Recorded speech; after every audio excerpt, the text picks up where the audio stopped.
Friends, man was born on earth about 20 lakh years back. That is 2 million years back. And you and I, like looking man, Homo sapiens sapiens, evolved very recently, say about 1 to 3 lakh years only. But fishes existed on earth 500 million years back, that is 50 crore years back. That means fishes are living on earth since 50 crore years, whereas man emerged in the scene, as I said, very recently, 20 lakh years only. I would say man is a bacha in front of fish. But today, man is the master of biosphere. He can kill an elephant with a single bullet shot. Where is man? Where is elephant? Let him do WWF with elephant and win. He would never take that risk. He knows elephant will crush him to death instantly. But he can kill an elephant with a single bullet shot. This is because of the gift of intelligence to man by nature. This gift of intelligence has made him to be the master of biosphere. In fact, when man was living in caves during Stone Age, this man was no way different from other wild animals. He was just like any other wild animal. But there was only one difference, glaring difference, that was the enthusiasm that was existing in him. Because of that enthusiasm, he invented bow and arrow. Later on, he went on to invent so many technologies. Today, man is the master of biosphere. We want man to use this intelligence only for productive purposes. We don't want him to use that intelligence for destructive purposes. Ultimately, we need peace on earth. 10,000 years back, man decided to settle down by the riverside, on the banks of rivers, and he invented the technique of farming.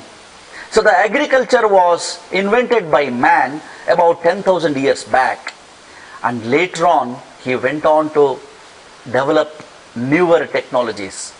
The modern cities, so-called, existed 5,000 years back during the era of Mahabharata, and writing skills also came into existence 5,000 years back. And then, to name the science era, it started just about 500 years back, the era of science. And then came industrial revolution, we all know, about 400 plus years back.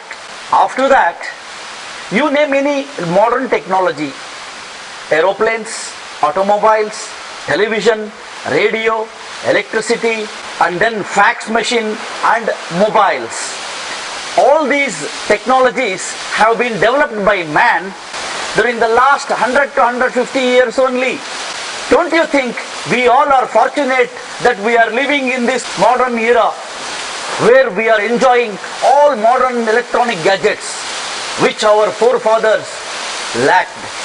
So, it is this enthusiasm which always makes us to come out with new ideas. You know, nothing ever can great be achieved without enthusiasm. But one more point I would like to stress here is that only those who go mad with ideas alone will see the light. Only those who go mad with ideas alone will see the light. Surely, certain degree of madness is required for one to come out with some invention. No wonder, I'll give you a small example of how a mad thinking can help to develop a simple device. Very simple technology can be developed. Sir Isaac Newton, who discovered the gravitational force on Earth some 300-400 years back, He had several guests visiting his home. Once, when few guests entered his house, they made a complaint to Isaac Newton. Newton, there is something wrong with your gate. Why don't you get it repaired? It was the rotational type of gate. One has to rotate like this and gain entry into the premises of his house. But these guests found it very difficult to rotate that gate. After a month or so, when the same guests visited his house, they made the same complaint. You have not got it rectified. Your gate is troublesome. We find it very difficult to rotate. Why don't you get it repaired? They said. Isaac Newton said, oh, you mean that gate? Okay, next time. Probably after 3-4 months, these guests happened to visit his house again.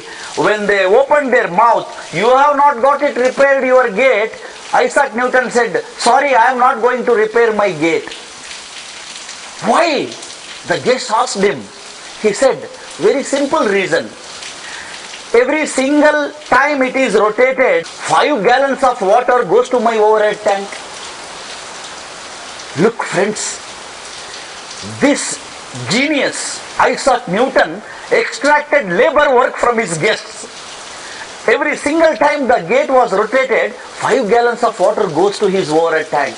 As we all know, at that time there was no electricity invented, and the only way water could be lifted to the overhead tank was through the giant wheel with numerous buckets which would lift water and then pour it onto the overhead tank. So this small example should be an eye-opener for anybody that with ideas in mind, with conviction in our determination to explore a new technique, new technology, we can easily succeed. Thank you very much.